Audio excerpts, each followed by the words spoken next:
Batch மாணவர்களுக்கு வணக்கம். So இந்த வாரம் நம்ம நம்பர்ஸ் இந்த டாபிக் நம்ம பார்த்துக்கிட்டு இருக்கோம். ஸோ அதில் பார்ட் 2 வரைக்கும் நம்ம பார்த்துருந்தோம். இப்போ பார்ட் 3ல் நம்பர்ஸ் இந்த டாபிக் தான் நம்ம பார்க்க போகிறோம். இதில் ஒவ்வொரு சம்மே ரொம்ப டிஃப்ரெண்ட்டாக இருக்கும், ஒவ்வொன்றுமே ஒவ்வொரு மாடலில் இருக்கும். ஸோ வீடியோ கடைசி வரைக்கும் பாருங்கள். கொஸ்டினை எந்தளவுக்கு நம்ம தெளிவாக புரிஞ்சுக்கிறோமோ அந்தளவுக்கு தான் நம்மளால் ஆன்சர் கண்டுபிடிக்க முடியும். ஸோ ஒன்று ஒன்றா பாருங்கள். 2x + y = 15, 2y + z = 25, அதே போல் 2z + x = 26 எனில் இன் மதிப்பு என்ன அப்படின்னு கொஸ்டின் கேட்டிருக்காங்க. ஸோ இங்கே நீங்கள் கவனிக்க வேண்டியது என்ன அப்படின்னா, ஒவ்வொரு டேர்ம்லையும் இப்போ வந்து இங்கே 2x + y = 15, அதாவது எக்ஸு ஒய்ன்னு இருக்குது. ஆனால் அடுத்ததில் பார்த்தீங்கன்னா YZ இருக்கும், அதுக்கு இடத்துல பார்த்தீங்கன்னா ZXன்னு இருக்கும். இந்த மாதிரி மாறி மாறி இருக்கும். ரெண்டு இடத்துலையுமே சேமாக இப்போ XYன்னு இருந்துச்சுன்னா இன்னொரு இடத்துலையும் XYன்னு இன்னொரு ஈக்குவேஷன் இருந்தால் தான் நம்ம ஃபாஸ்ட்டாக சிம்ப்ளை பண்ணி ஆன்சர் கண்டுபிடிக்க முடியும். பட் இங்கே நீங்கள் கவனிச்சிங்கன்னா ஒவ்வொன்றுமே மாறி மாறி இருக்குது. அதாவது 2x + y = 15, அதே போல் 2y + z = 25, next 2z + x = 26.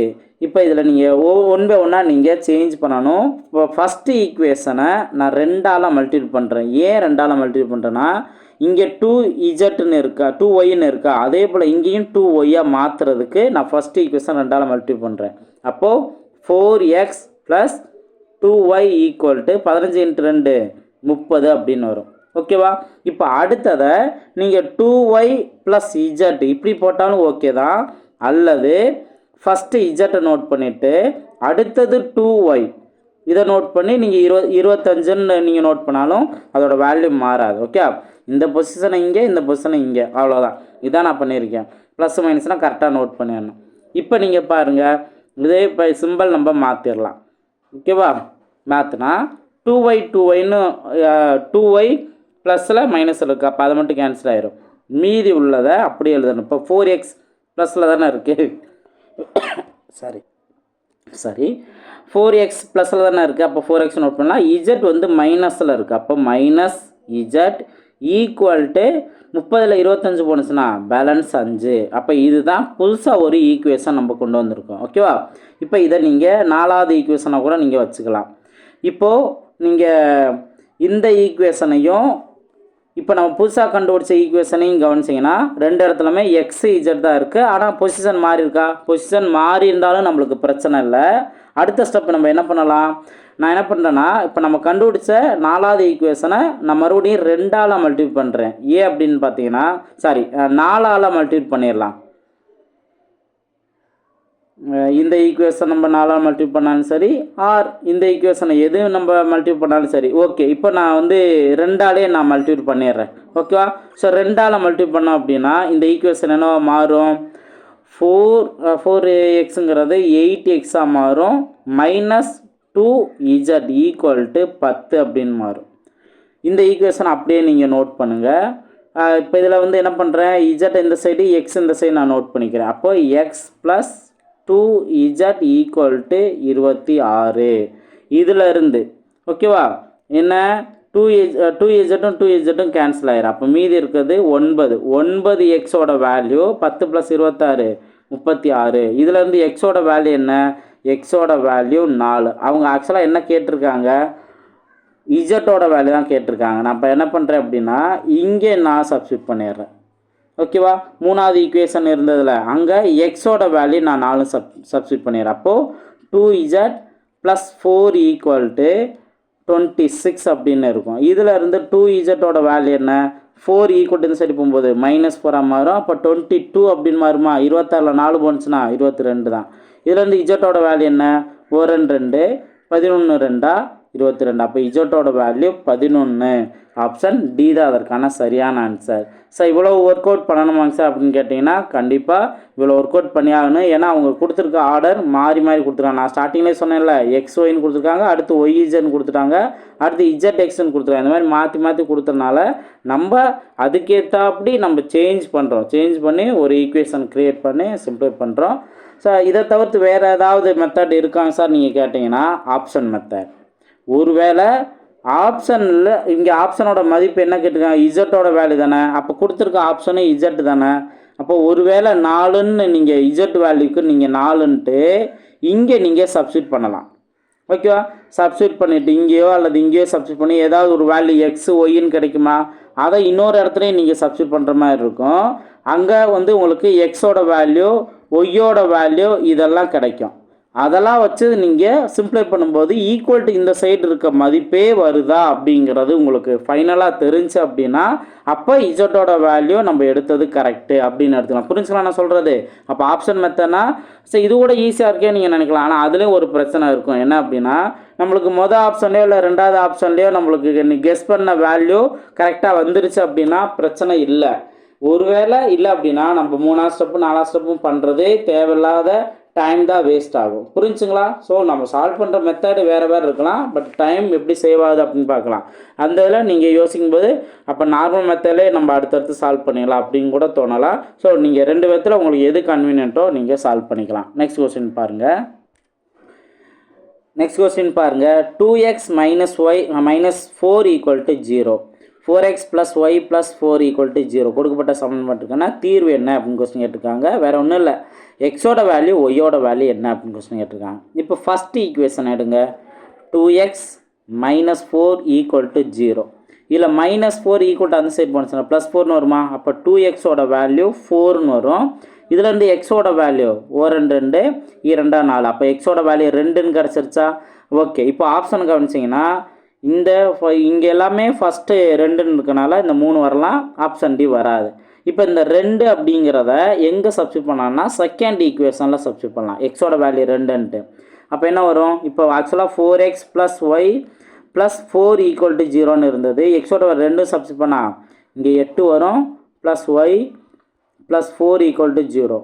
அடுத்து ஒய்யோட வேல்யூ 8 + 4 12ன்னு இருக்கும். 12 = 0. இதுலேருந்து ஒய்யோட வேல்யூ என்ன? -12. அப்போது ஒய்யோட வேல்யூ 12ன்னு வர்றது ஆப்ஷன் ஏ தான். ஸோ ஆப்ஷன் ஏ தான் அதற்கான சரியான ஆன்சர். நெக்ஸ்ட் கொஸ்டின் பார்ப்போம். இந்த கொஸ்டின் உங்களுக்கான ஹோம்ஒர்க் கொஸ்டின் நம்பர் 1. ஓகேங்களா? இதில் ஆக்சுவலாக என்ன 37 1/2 என்ற கலப்பு பின்னத்தில் எவ்வளவு 1/8 என்ற பின்னம் உள்ளது அப்படின்னு கொஸ்டின் கேட்டிருக்காங்களா? நீங்கள் என்ன பண்ணணும்? ஃபஸ்ட்டு ஸ்டெப்பு 37 1/2 ஒரு பின்னமாக நீங்கள் மாற்றிடணும். ஓகே? அந்த கிடைக்குரிய வேல்யூ மேலே நோட் பண்ணிடுங்க. டிவைடில் ஏன்னா எத்தனை 1/8ன்னு கேட்டிருக்காங்கல்ல, அப்போ அந்த 1/8 தான் நீங்கள் நோட் பண்ணணும். இதில் உங்களுக்கு ஃபஸ்ட் ஒருத்தவங்க கிடைக்கிறது ஒரு பின்னமாக தான் கிடைக்கும். அப்போ ஒரு பின்னத்துக்கு அப்புறம் டிவைடில் இன்னொரு பின்னம் வச்சா என்ன பண்ணலாம்? அந்த டிவைடில் வர பின்னத்தை தலையில் அப்போ 1/8ங்கிறது பல. இப்போ உங்களுக்கு என்ன பின்னம் கிடச்சா அதை நோட் பண்ணிடுங்க. 1/8க்கு பதிலாக 8/1ன்னு வந்துடும். நீங்கள் சிம்ப்ளை பண்ணி ஆன்சர் என்ன அப்படிங்கிறத இல்லை கமெண்ட் செக்ஷனில் பதிவு பண்ணுங்கள். ஸோ ஆன்சரை கமெண்ட் செக்ஷனில் பதிவு பண்ணுற எல்லா ஸ்டூடெண்ட்டுக்குமே வாழ்த்துக்கள். நீங்கள் உண்மையாக ப்ராக்டிஸ் பண்ணுறீங்க, அது உங்களுக்கு தான் ரொம்பவே பெனிஃபிட். ஜஸ்ட்டு வீடியோ பார்க்குறது மட்டும் நம்ம லேர்னிங் கிடையாது. மேக்ஸை பொறுத்த வரைக்கும் நீங்கள் கொடுக்குற ஒர்க்கை ப்ராப்பராக நீங்கள் நோட் பண்ணணும். என்னென்ன சம்ஸு உங்களுக்கு புதுசாக லேர்ன் பண்ணுறீங்களோ அதை நீங்கள் உங்களுக்கு பர்சனலாகவே நீங்கள் நோட் பண்ணி வைக்கணும். ஓகே? அது நீங்கள் யாருக்காண்டி நீங்கள் இதை நாளைக்கு காமிக்கணும் அப்படிங்கிறலாம் ஒன்றும் கிடையாது. நீங்கள் ஒர்க் அவுட் பண்ணிங்கன்னா அது உங்களுக்கு தான் நல்லது. ஓகேங்களா? ஸோ கமெண்ட் செக்ஷனில் பதிவு பண்ணுங்கள். நெக்ஸ்ட் கொஸ்டின் பார்ப்போம். நெக்ஸ்ட் கொஸ்டின் பாருங்கள். ஒரு எண்ணுடன் அந்த எண்ணின் 16% குறைக்க கிடைக்கும் எண் 42 எனில் அந்த எண் என்ன? ஸோ இந்த மாதிரி எல்லாமே கலந்தால் வரும்னு நான் சொல்லியிருந்தேன்ல. இப்போ பர்சன்டேஜ் கான்செப்டில் வந்திருக்கு. சென்டென்ஸில் இருக்கிறத கரெக்டாக ஒரு ஈக்குவேஷனாக ஃப்ரேம் பண்ணணும். இப்போ ஒரு எண்ணுடன் அந்த எண் என்னன்னு தெரியாது, அதனால் எக்ஸ்ன்னு எடுத்துடும். ஒரு எண்ணுடன் அந்த எண்ணின் 16% குறைக்க. இப்போ அந்த எண்ணோட 16% என்ன? 16/100. அதாவது எக்ஸ் இன்ட்டு 16/100. இதுதான் அந்த 16%. அதை குறைக்கணுமா? அதனால் நான் மைனஸில் நோட் பண்ணி இந்த 16x / 100 நோட் பண்ணிடுறேன். ஓகே? இப்போ இது குறைச்சோம் அப்படின்னா என்ன ஆன்சர் கிடைக்குது? 42 கிடைக்குது. அவ்வளோதான். நீங்கள் கொடுத்துருக்க சென்டென்ஸை ஒரு ஈக்குவேஷன் மாதிரி ஃப்ரேம் பண்ண கற்றுக்கிட்டீங்க அப்படின்னாவே நீங்கள் மேக்ஸ் கற்றுக்கிட்டேன்னு அர்த்தம். ஸோ ஈஸியாக நீங்கள் இதுக்கப்புறம் சிம்ப்ளை பண்ணிடலாம். இப்போ இதை சிம்ப்ளை பண்ண அப்படின்னா என்ன வரும்? இந்த 100 இந்த சைடு வரும்போது காமனாக நம்ம 100ன்னு எல்சிஎம் எடுப்போம். அப்போ இங்கே என்ன வரும்? 100x - 16x = 42ன்னு இருக்கும். 100லேருந்து 16 போனுச்சுன்னா பேலன்ஸ் 84. 84x / 100 = 42. அழகாக நீங்கள் தெரிஞ்சுக்கலாம். ஒரு 42 42 2 42 84. ஓரன் 2 50 2 100. அப்போ எக்ஸோட வேல்யூ என்ன வரும்? டிவைடில் இருக்க அந்த 50 மல்டிபிளாக மாறும். அதான் அதற்கான ஆன்சர். எக்ஸோட வேல்யூ 50. ஸோ ஆப்ஷன் ஏ தான் அதற்கான சரியான ஆன்சர். புரிஞ்சுங்களா? ஸோ ரொம்ப ஈஸியாகவே அதற்கான ஆன்சர்லாம் கண்டுபிடிச்சலாம். சென்டென்ஸை புரிஞ்சுக்கணும். நெக்ஸ்ட் கொஸ்டின் பாருங்கள். ஸோ இது சிம்பிளிஃபிகேஷன் கான்செப்ட் தான், பட் சென்டென்ஸில் கொடுத்துருக்காங்க. ஈஸியாக சால்வ் பண்ணிடலாம். ஒரு எண்ணின் 3 2 பங்கு, 5 4 பங்கு, 8 7 பங்கு 63 எண்ணில் அவ்வெண் என்ன அப்படின்னு கொஸ்டின் கேட்டிருக்காங்க. இப்போ ஒரு எண், அந்த எண்ணுன்னு தெரியாது, எக்ஸுங்கிறத நம்ம வச்சிடலாம். ஓகேவா? அதில் 3 2 பங்கு, அப்போது 3 2 பங்கு. அடுத்தது 5 4 பங்கு, அப்போ 5 4 பங்கு. 8 7 பங்கு, 8 7 பங்கு. இதோட மதிப்பு 63ன்னு சொல்லிட்டாங்க. இது எல்லாமே இந்த பங்கு அப்படின்னு மென்ஷன் பண்ணாங்க அப்படின்னாவே நம்ம அந்த மல்டிப்பிளில் நோட் பண்ணிடலாம். புரிஞ்சுங்களா? ஸோ அப்போ ஒரு சென்டென்ஸை நான் ஒரு ஈக்குவேஷனாக ஃப்ரேம் பண்ணிட்டேன். இனி நம்ம இதற்கான ஆன்சர் கண்டுபிடிக்கலாம். ஓரன் 2 4 2 8. இந்த நாளும் இந்த நாளையும் கேன்சல் பண்ணிடலாம். 4 7 9 7 63. அப்போ இங்கே டிவைடில் இருக்க இந்த 5 3 இந்த சைடு போகும்போது மல்டிப்ளாக மாறும். இதான் எக்ஸோட வேல்யூ. அப்போ 9 × 5 × 3. ஓகேவா? 9 45, 45 × 3 5 15க்கு 5. இப்போ இதில் தெரிஞ்சு 5ல் முடிகிறது. 35 இருக்குது, சின்ன நம்பர் வராது. ஏற்கனவே 45னே வந்துருச்சு. அப்போ 135 அதற்கான ஆன்சர். 45 × 3 135. ஆப்ஷன் சி தான் அதற்கான சரியான ஆன்சர். புரிஞ்சுக்கலாம்? ஸோ சென்டென்ஸை ஈக்குவேஷனாக க்ரியேட் பண்ணுறீங்க அப்படின்னாவே ஈஸியாக ஆன்சர் கண்டுபிடிச்சிருங்க. இதே மாடலில் தான் உங்களுக்கு அடுத்த கொஸ்டின் இருக்குது. அந்த கொஸ்டின் உங்களுக்கான ஹோம்ஒர்க் கொஸ்டின். பாருங்கள், 50வது கொஸ்டினும் பாருங்கள். 8 ஒரு எண்ணின் 5 1 பங்கின் 3 1 பங்கின் 4 1 பங்கு 2 எண்ணில் அவ்வெண் என்ன அப்படின்னு கொஸ்டின் கேட்டிருக்காங்களா? ஸோ இந்த கொஸ்டின் உங்களுக்கான ஹோம்ஒர்க் கொஸ்டின் நம்பர் 2. ஸோ இப்போ நம்ம சால்வ் பண்ண அதே மெத்தடில் ஆன்சர் கண்டுபிடிக்கலாம். கமெண்ட் செக்ஷனில் உங்களுக்கான ஆன்சர் பதிவு பண்ணலாம். ஸோ கொஸ்டின்லாம் கிளாஸ் எடுக்கிற உங்களுக்கு புரியுதுன்னா அதையும் நீங்கள் கமெண்ட் செக்ஷனில் பதிவு பண்ணலாம். ஓகே, நெக்ஸ்ட் கொஸ்டின் பார்ப்போம். நெக்ஸ்ட் கொஸ்டின் பாருங்கள். ஸோ சென்டென்ஸை நல்லா தெளிவாக புரிஞ்சுக்கணும். ஒரு எண்ணின் 2 மடங்குடன் 9ஐ கூட்டி வரும் விடை மும்மடங்காக மாற்றப்பட்டால் வரும் விடை 75 எனில் அந்த எண் யாது அப்படின்னு கொஸ்டின் கேட்டிருக்காங்க. இப்போ பாருங்கள், ஒரு எண்ணின் 2 மடங்குடன் மென்ஷன் பண்ணிட்டாங்களா? இப்போ ஒரு எண்ணை நம்ம எக்ஸ்ன்னு வச்சுக்கிறோம். அதோட 2 மடங்கு அப்படின்னு மென்ஷன் பண்ணியிருந்தாங்கன்னா 2x. ஓகேவா? ஸோ எக்ஸுங்கிறது அந்த எண்ணு, அதோட 2 மடங்குனா 2x. ஓகேங்களா? ஸோ டபுள் அப்படின்னு மென்ஷன் பண்ணிட்டாங்களே. அதோட அடுத்து என்ன பண்ணியிருக்காங்க? 9ஐ கூட்டி, அப்போது இதோட சேர்த்து 9ஐ நம்ம ஆட் பண்ணணும். கூட்டி இப்போ இதோட முடிக்கலை. ஓகேவா? அடுத்து என்ன பண்ணுறாங்க? இதை 2x + 9 இதிலேருந்து ஒரு விடை வரும்ல, அந்த விடை மும்மடங்காக மாற்றப்பட்டால் அப்படின்னு சொன்னாங்கன்னா ஜஸ்ட் இதைத்தான் 3 மடங்காக நம்ம மாற்றணும். இதிலேருந்து கிடைக்கிற விடை தான் அந்த 75ன்னு சொல்லிட்டாங்க. ஓகே? ஸோ அப்போ இந்த மாதிரி ஒரு சென்டென்ஸை ஈக்குவேஷனாக நீங்கள் ஃப்ரேம் பண்ணுறது ரொம்ப ரொம்ப முக்கியமானது. இப்போ பாருங்கள், இப்போ நல்லா கவனிங்க. ஒரு எண்ணு எக்ஸ்ன்னு எடுத்தோம், அதோட 2 மடங்கு 2xன்னு வச்சுருந்தோம். அந்த 2xை 9 ஆட் பண்ணியிருக்கோம். ஆட் பண்ணும்போது ஒரு ஆன்சர் கிடைக்கும். அந்த விடையை தான் மும்மடங்காக மாற்றிருக்காங்க. அதனால தான் ப்ராக்கெட்டில் நான் 3 அப்படிங்கிறத நோட் பண்ணியிருக்கேன். ஓகேவா? இப்போது எக்ஸோட வேல்யூ அந்த எண் என்ன அப்படின்னு கேட்டிருக்காங்க. இப்போ நம்ம என்ன பண்ணணும்? வேறு ஒன்றும் இல்லை. 1 3 3 25 3 25 தானே? இப்போ 25. அப்போ 2x + 9 = 25. இதிலேருந்து 2xோட வேல்யூ என்ன வரும்? +9 இந்த சைடு வரும்போது -9ஆக மாறும். அப்போ 25ல் 9 போனுச்சு அப்படின்னா பேலன்ஸ் 16. ஓகேவா? இப்போ இதில் இருந்து 4x 4 2 8 2 16. அப்போ எக்ஸோட வேல்யூ 8. இதுதான் அதற்கான ஆன்சர். ஓகே, இப்போ நீங்கள் இதை செக் பண்ணி பார்க்கலாம். செக் பண்ணி பார்க்கலாம். ஒருவேளை 8ன்னு இருந்துச்சுன்னா 8ஓட 2 மடங்கு அப்படின்னா என்ன? 16 அப்படின்னு இருக்கும். அதோட 9ஐ கூட்டியிருக்காங்க. 9ஐ கூட்டினா என்ன வரும்? 9 கூட்டியிருக்காங்கன்னா 25ன்னு வரும். அதை மும்மடங்காக மாற்றுறாங்க அப்படின்னா என்ன வரும்? 3 அப்படிங்கிற 3 × 25 75ங்கிறது வரும். ஸோ இந்த 8ன்னு எடுத்தது தான் கரெக்டான ஆன்சர். தெரிஞ்சுங்களா? ஸோ இதை நம்ம செக் பண்ணிக்கலாம். ஆனால் நீங்கள் கரெக்டாக இந்த மாதிரி ஃப்ரேம் பண்ணும்போது கிளியராக இருந்தது அப்படின்னாவே பிரச்சனையே இல்லை, ஆன்சர் கரெக்டாக தான் இருக்கும். நெக்ஸ்ட் கொஸ்டின் பார்ப்போம். நெக்ஸ்ட் கொஸ்டின் பாருங்கள். ஸோ இதுவும் சேம் மாடல் தான், பட் இங்கே பின்ன வேல்யூவில் கொடுத்துருப்பாங்க. ஒரு வீதமுறு எண்ணை 5/2 பெருக்கி வரும் பெருக்கல் பலனுடன் 2/3 கூட்டினால் -7/12 கிடைக்கும் எனில் அந்த வீதமுறு எண் யாது அப்படின்னு கொஸ்டின் கேட்டிருக்காங்க. நீங்கள் இந்த வீதமுறு என்னன்னு கொடுத்துருக்கனால நீங்கள் கன்ஃபியூஸ் ஆக வேணாம். இதை நீங்கள் எக்ஸ்னே எடுத்துக்கோங்க. ஓகே, அது ஒரு பின்ன வேல்யூ ஆப்ஷனில் வந்து பின்னம் தானே இருக்குது. அப்போ அது ஒரு வீதமுறு எண் அப்படின்னு நோட் பண்ணிக்கலாம். பின்ன வேல்யூ இருந்தாலும் அது எந்த நம்பராக இருந்தாலுமே முழு எண்ணாக இருந்தால் கூட அது ஒரு வீதமுறு எண்ணு தான். ஸோ அதனால் நீங்கள் கன்ஃபியூஸ் ஆக வேணாம். அப்போ வீதமுறு எண்ணுங்கிறது எக்ஸ்னு வச்சுக்கலாம். இப்போ அடுத்து அவங்க கொடுத்துருக்கிறத கரெக்டாக ஈக்குவேஷன் க்ரியேட் பண்ணுங்கள். 5/2 பெருக்கி, அப்போ நம்ம என்ன பண்ணுறோம், 5/2 பெருக்கிறோம். நெக்ஸ்ட்டு இப்போ இதை பெருக்கிட்டோம் அப்படின்னாவே இது ஒரு ஆன்சராக வரும் தான். அந்த பெருக்கல் பலனுடன் 2/3 கூட்டினால் அப்படின்னு சொல்லிட்டாங்க. அப்போது இதை என்ன பண்ணோம், 2/3 நம்ம கூட்டுறோம். ஓகேவா, இது கூட்டினால் கிடைக்கக்கூடிய விடை -7/12 சொல்லிட்டாங்க. இதுதான். இப்போ இதை நம்ம சால்வ் பண்ணால் நம்மளுக்கு தேவையான ஆன்சர் வந்துடும். எப்படி சால்வ் பண்ணலாம்? ஸோ இது வந்து ப்ராக்கெட்டில் இந்த மல்டிபிளில் இருக்குது அப்படின்னா 5x/2ன்னு எடுத்துக்கலாம். ப்ளஸ் 2/3 = -7/12.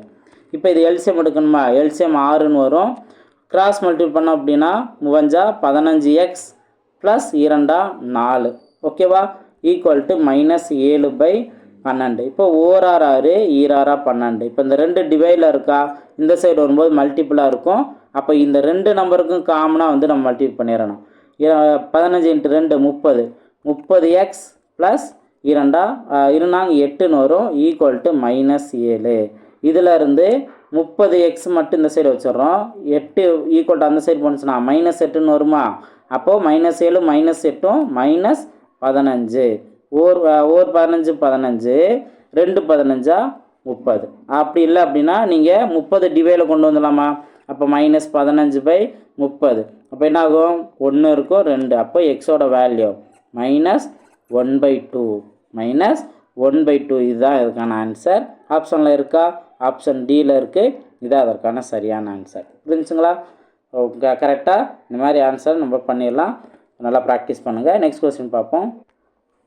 நெக்ஸ்ட் கொஸ்டின் பாருங்கள். ஸோ இதுவும் இந்த மாதிரி நம்பர்ஸ் கான்செப்ட்லேயே சென்டென்ஸை வச்சு லாஸ்ட் பார்ட்லேயே நம்ம பார்த்துருக்கோம். பார்ட் 2லே டே 2லே நம்ம பார்த்துருக்கோம். இங்கே பாருங்கள், 2 மிகை எண்களின் வர்க்கங்களின் வித்தியாசம் 84. இப்போ 2 மிகை எண்கள்னு சொல்லிட்டாங்க. அந்த 2 எண்கள் என்னன்னு தெரியாது. அதை நம்ம என்ன எடுத்துக்கலாம், எக்ஸு ஒய்ன்னு எடுத்துக்கலாம். இப்போது அந்த எண்களின் வர்க்கங்களின் வித்தியாசம்னு சொல்லியிருக்காங்க. அப்போ x² y², இதோட வித்தியாசம்தான் 84. வித்தியாசம் சொன்னால மைனஸ் நோட் பண்ணிடுறேன். இப்போ இதிலேருந்து நீங்கள் என்ன தெரிஞ்சுக்கணும், எக்ஸ் தான் பெரிய நம்பர், ஓகே, ஒய் வந்து சின்ன நம்பர். ஏன்னா பெரிய நம்பர்லேருந்து சின்ன நம்பர் தான் நம்ம மைனஸ் பண்ணுவோம். அப்போ கிடைக்கிற ஆன்சர் பாசிட்டிவ்லேயே கிடைக்கும். ஓகேவா, ரைட். இப்போ அடுத்தது கவனிங்க, பெரிய எண்ணின் வர்க்கமானது. ஆல்ரெடி நம்ம பெரிய எண்ணே வந்து நம்ம என்னன்னு சொல்லிட்டோம், எக்ஸ்ன்னு சொல்லிட்டோம். அப்போ அதோட வர்க்கம்னா x². வர்க்கமானது சிறிய எண்ணின் 25 மடங்கிற்கு சமம். இப்போ இதில் சிறிய எண் என்ன, ஒய், அதோட 25 மடங்கு. அப்போ 25y சமம் எனில் அந்த எண்ணை காண்க அப்படிங்கிற கொஸ்டின் கேட்டிருக்காங்களே. இப்போ இதில் தான் நம்ம x² வேல்யூ 25y அப்படிங்கிறத நம்ம கண்டுபிடிச்சிட்டோம். ஓகேவா, இப்போ இந்த x²ங்கிறத வேல்யூ நீங்கள் இங்கே சப்ஸ்டிட் பண்ணுங்கள். ஆர் இதை இன்னொரு விதத்தில் நீங்கள் ஆன்சர் கண்டுபிடிக்கலாம். என்னென்னா, கொடுத்துருக்க ஆப்ஷன் 2 நம்பர் எக்ஸ் என்ன ஒய் என்னன்னு தானே. நீங்கள் ஆப்ஷன் பி எடுக்க தேவையில்லை. ஓகேவா, ஏன்னா எக்ஸு வந்து பெரிய நம்பர், ஒய் சின்ன நம்பர்னால 4 10 அப்படிங்கிறது வராது. இப்போ அதுக்கு பதிலாக மற்றதை நீங்கள் யோசிக்கலாம். ஆன்சர் என்ன வரும் அப்படிங்கிறதே ஜஸ்ட்டு ஸ்கொயரில் என்ன வரும் அப்படிங்கிறத பார்க்கலாம். இப்போ ஃபஸ்ட்டு 15 என்ன, 225. அடுத்து 12 என்ன, 144. இதோட வித்தியாசம் நீங்கள் கவனிச்சிங்கன்னா லாஸ்ட்டு யூனிட் டிஜிட்டில் நீங்கள் தெரிஞ்சுக்கலாம். 5லேருந்து நீங்கள் 4 மைனஸ் பண்ணிங்கன்னா பேலன்ஸ் 1 தான் வரும். ஆனால் நம்மளுக்கு என்ன வரணும், 4 வரணும். புரிஞ்சா உங்களுக்கு ரெண்டோட வித்தியாசம்? இப்போ அதே போல் இப்போ நீங்கள் ஆப்ஷன் டி எடுத்தாலும் சரி, ஆப்ஷன் சி எடுத்தாலும் சரி. ஆப்ஷன் டி பாருங்கள், 16னா 256. அடுத்து 4 அப்படின்னா அது இப்போ இதோட டிஃப்ரென்ஸ் வந்து ரொம்ப அதிகமாக போகும். ஓகே, அப்போ நீங்கள் ஆப்ஷன் சி எடுத்துக்கலாம். ஆப்ஷன் சி 11னா 121. 8ஓட ஸ்கொயர் வேல்யூ என்ன, 64. ஓகேவா, இப்போ இதை நம்ம மைனஸ் பண்ணுறோம். 121 64. இதில் பேலன்ஸ் 3 வரும். அடுத்து இங்கே ஓகே சாரி, இங்கே நான் ஆக்சுவலாக ஒரு மிஸ்டேக் பண்ணிட்டேன். என்ன அப்படின்னு பார்த்தீங்கன்னா, அப்போ இங்கேயும் ஆன்சர் வராது 84. ஏன்னா யூனிட் டிஜிலே நம்மளுக்கு தெரிஞ்சிருச்சுல. வராது. ஆக்சுவலாக அந்த எண்களை காண்க அப்படிங்கிற கொஸ்டின் கேட்டிருக்காங்க. அதில் இங்கே என்ன நடந்திருக்கு அப்படின்னா அவங்க மாற்றியே கொடுத்துருக்காங்க. இப்போ இதில் நீங்கள் ஆப்ஷன் பி எடுத்துக்கோங்க. நம்ம ஃபஸ்ட்டு கண்டிஷனு இதே X squared minus Y squared equal to அதை வித்தியாசம் வந்து 84ன்னு சொல்லிட்டாங்கல்ல.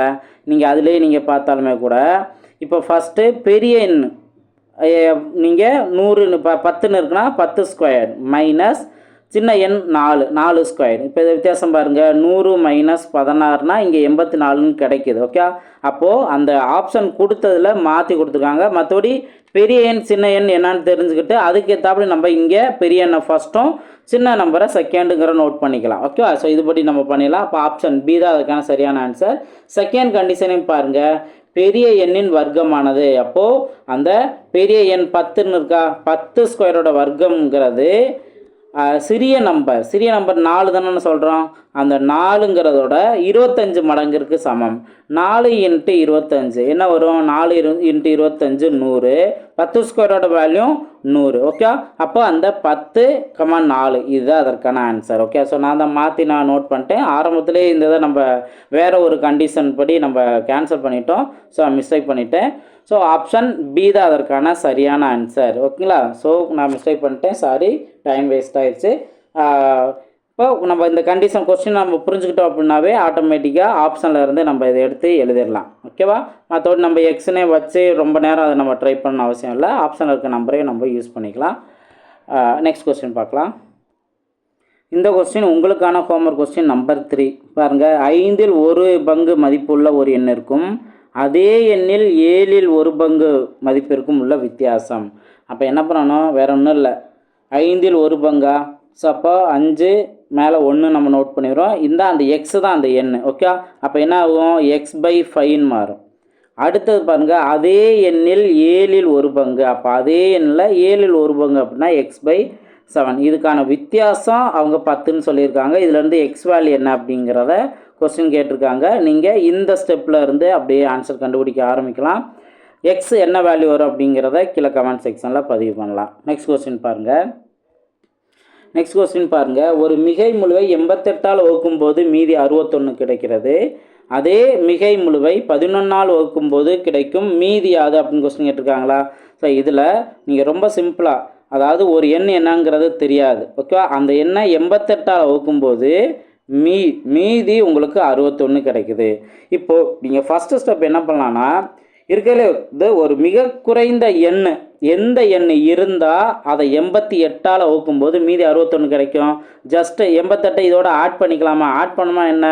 9 இங்கே 14. அப்போது 149ங்கிற அந்த நம்பரை 88ஆல் வகுக்கும்போது மீதி 61 கிடைக்குது. ஏன்னா ஒரே ஒரு டைம் மட்டும் 88 இருந்து மீதி 61 கிடைக்குது. இப்போ அடுத்து அவங்க என்ன சொல்லிட்டாங்க? அதே மிகை முழுவை 11ஆல் வகுக்கும்போது கிடைக்கும் மீதி என்ன? அப்போ இந்த 149வே நம்ம 11ஆல் வகுத்து பார்ப்போம். மீதி என்ன வருது அதான் எனக்கு ஆன்சராக எடுத்துக்கலாம். அப்போது இங்கே என்ன வரும்? ஒரு 11 பண்ணணும், பேலன்ஸ் என்ன? 3. 39னா 3 11னா 33. 39ல் 33 போணுச்சுன்னா பேலன்ஸ் 6 வரும். ஸோ அப்போ எவ்வளவு பெரிய நம்பராக இருந்தாலும் இந்த கண்டிஷனை நம்ம சால்வ் பண்ணும்போது மீதி 6 தான் கிடைக்கும். ஸோ 6 தான் அதற்கான ஆன்சர். ஓகேவா? ஸோ இந்த மாதிரி கொஸ்டினை புரிஞ்சு ஆன்சர் கண்டுபிடிச்சலாம். நெக்ஸ்ட் கொஸ்டின் பார்ப்போம். நெக்ஸ்ட் கொஸ்டின் பாருங்கள். ஒரு பண்ணையில் ஒரு குதிரைகளின் எண்ணிக்கை வாத்துகளின் எண்ணிக்கையை போல் 2 மடங்கு. வாத்து மற்றும் குதிரைகளின் மொத்த பாதங்களை எண்ணினால் 70. வாத்துகளின் எண்ணிக்கை என்ன அப்படின்னு கொஸ்டின் கேட்டிருக்காங்க. ஸோ இந்த மாதிரி வாத்துகளோட தலை, அதாவது விலங்குகளோட தலைகளோட எண்ணிக்கை, அதே போல் கால்களின் எண்ணிக்கை, பாதங்களின் எண்ணிக்கை, இந்த மாதிரி கான்செப்டில் கொஸ்டின் இருக்கும். இதை ஈஸியாக நம்ம சால்வ் பண்ணிடலாம். இப்போ ஃபஸ்ட்டு இங்கே கொடுத்துருக்க குதிரைகளின் எண்ணிக்கை வாத்துகளின் எண்ணிக்கை போல் 2 மடங்குன்னு கொடுத்துருக்காங்கல்ல. ஸோ இது தலை அப்படிங்கிற கான்செப்ட்டு. அது மட்டும் இல்லாமல் குதிரையை எக்ஸ்ன்னு எடுத்துக்கோங்க, வாத்தை ஒய்ன்னு எடுத்துக்கோங்க. ஓகேவா?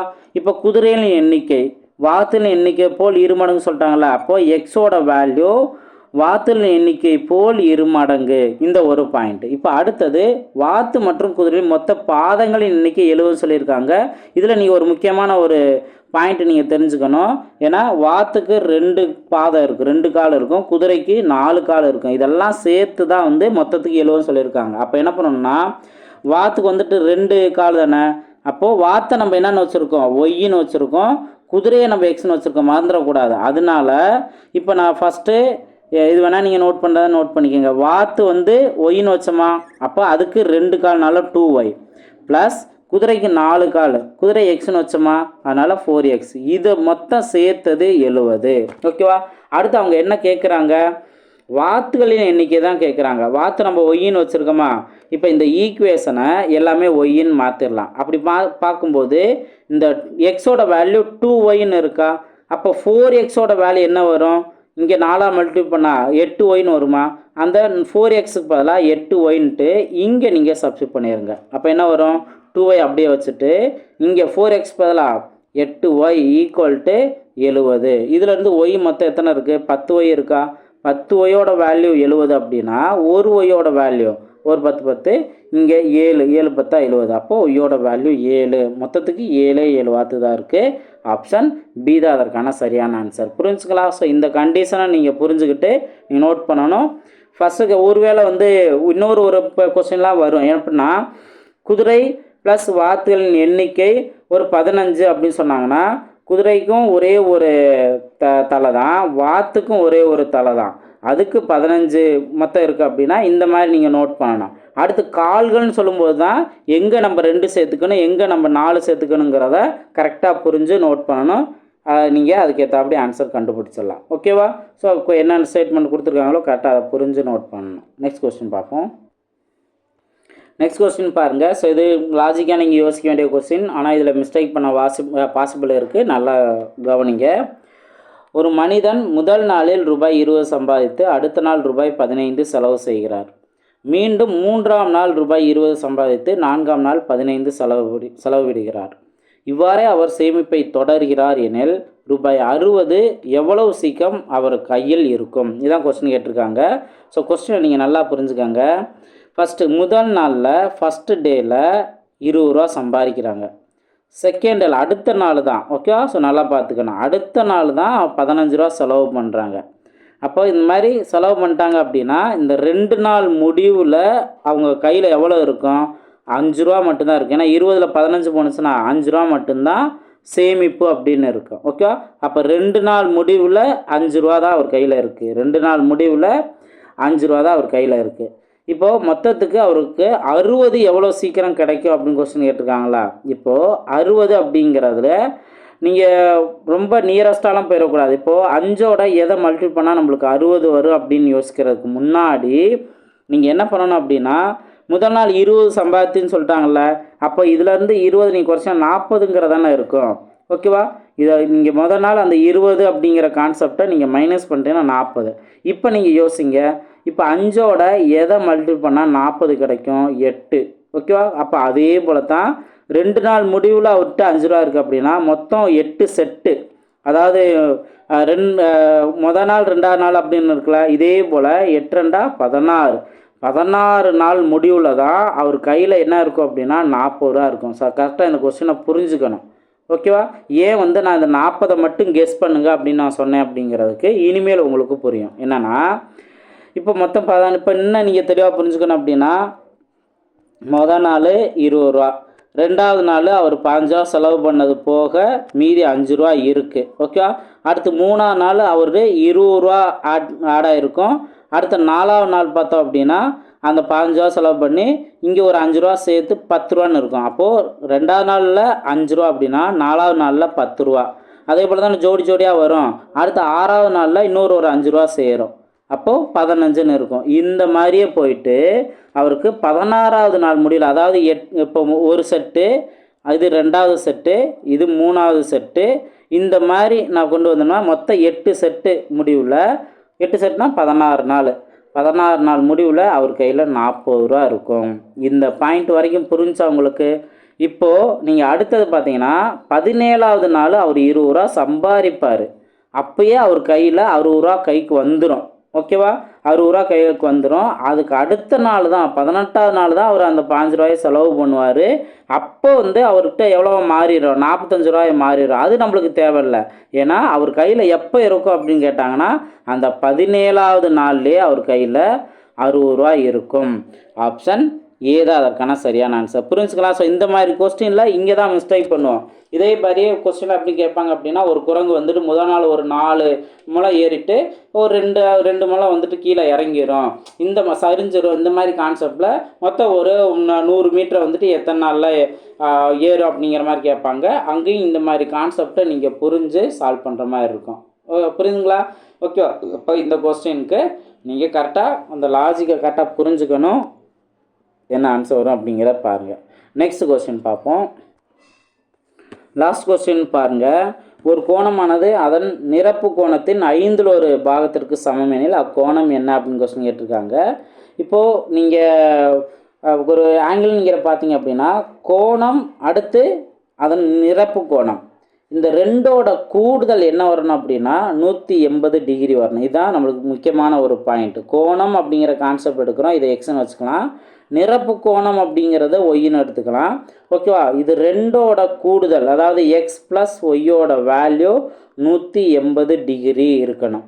இது ஸ்டாண்டர்டான மதிப்பு. இது கொஸ்டின் கொடுக்கணும்னு அவசியம் இல்லை. இப்போ இங்கேயுமே நீங்கள் கவனிச்சிங்கன்னா எந்த வித கோணம்னே ஸ்டார்ட் பண்ணவே இல்லை. அவங்க ஒரு கோணமானது அது நிரப்பு கோணத்தின் 1/5 சமம் அப்படின்னு சொல்லிட்டாங்கல்ல. இப்போ இதைத்தான் நீங்கள் எடுத்துக்கணும். ஒரு கோணமானது அதன் நிரப்பு கோணம் ஒய்ன்னு எடுத்திருக்கோம், அதில் 1/5 சமம். ஓகேவா? அப்போது வேல்யூ என்ன? எக்ஸோட வேல்யூ y/5ன்னு இருக்கும். இதில் இருந்து அந்த 5 இந்த சைடு கொண்டு போயிருங்க. அப்போ 5xோட வேல்யூ y. ஓகேவா? 5xோட வேல்யூ y. இதை நீங்கள் இங்கே சப்ஸ்டிட் பண்ணிடுங்க. அதாவது கோணம் தானே கேட்குறாங்க. கோணம் அப்படிங்கிறத நம்ம எக்ஸ்ன்னு வச்சுட்டோம். ஓகேவா? அப்போது நான் என்ன பண்ணுறேன் அப்படின்னா, இந்த எக்ஸை அப்படியே வச்சிட்றேன். இந்த 5 ஒய்க்கு பதிலாக 5xன்னு நான் சப்ஸ்டிட் பண்ணுறேன். ஒய்க்கு பதிலாக 5xன்னு சப்ஸ்டிட் பண்ணுறேன். அப்போ 5x = 180. இதில் இருந்து என்ன வரும்? 6x. 6xோட வேல்யூ 180 டிகிரினா 1xோட வேல்யூ என்ன? 1 6 3 18. அப்போ 30 டிகிரி. அந்த கோணத்தோட மதிப்பு என்ன? 30 டிகிரி. ஆப்ஷன் பி தான் அதற்கான சரியான ஆன்சர். ஓகே. ஸோ இந்த மாதிரி ஆங்கிள் கான்செப்டில் கொஸ்டின் கேட்குறாங்க அப்படின்னாவே ஈஸியாக அதற்கான ஆன்சர் கண்டுபிடிச்சலாம். இப்போ ப்ரீவியஸ் கொஸ்டினை கவனிங்க. இது உங்களுக்கான ஹோம்ஒர்க் கொஸ்டின். 88 டிகிரியின் மிகை நிரப்பு கோணம் என்ன அப்படின்னு கொஸ்டின் கேட்டிருக்காங்க. ரொம்ப ரொம்ப சிம்பிளான பாயிண்ட் தான். இதுதான் அந்த பாயிண்ட்டு. ஓகேவா? இந்த 2 கோணத்தை கூட்டுனா 180 டிகிரி வரணும். ஒரு கோணம் இங்கே கொடுத்துருக்காங்க. அப்போ இன்னொரு வேல்யூ எப்படி கண்டுபிடிக்கலாம்? ஸோ எந்த வேல்யூ கூட்டுனா 180 வருங்கிற பாருங்கள். அல்லது இதை நீங்கள் 88ஆல் மைனஸ் பண்ணுங்கள். இதான் அதற்கான ஆன்சர். கமெண்ட் செக்ஷனில் பதிவு பண்ணுங்கள். இது உங்களுக்கான ஹோம்ஒர்க் கொஸ்டின் நம்பர் 4. ரொம்ப ரொம்ப சிம்பிளானதை. நீங்கள் மைனஸ் தான் பண்ண வேண்டியது. ஓகேவா? மைனஸோ அதை ஆட் பண்ண வேண்டியது. இது மட்டும்தான். நல்லா ப்ராக்டிஸ் பண்ணுங்கள். இந்த விட நம்பர்ஸ் கான்செப்டும் முடிஞ்சிடும். அதுக்கப்புறம் நம்ம என்ன பண்ண போகிறோம்னா, இப்போ டே 4 டே 5ல் கூட்டுத்தொடர் வரிசை. ஓகே. ஸோ இது பார்க்க போகிறோம். ஸோ அதுக்கான ஃபார்முலாஸ் என்னன்னு சொல்லிவிட்டு அதுக்குரிய ப்ராப்ளம்ஸ் நம்ம என்ன உண்மை வேணால் நம்ம பார்க்கலாம். அடுத்தடுத்த வீடியோவில் மீட் பண்ணலாம். தேங்க்யூ.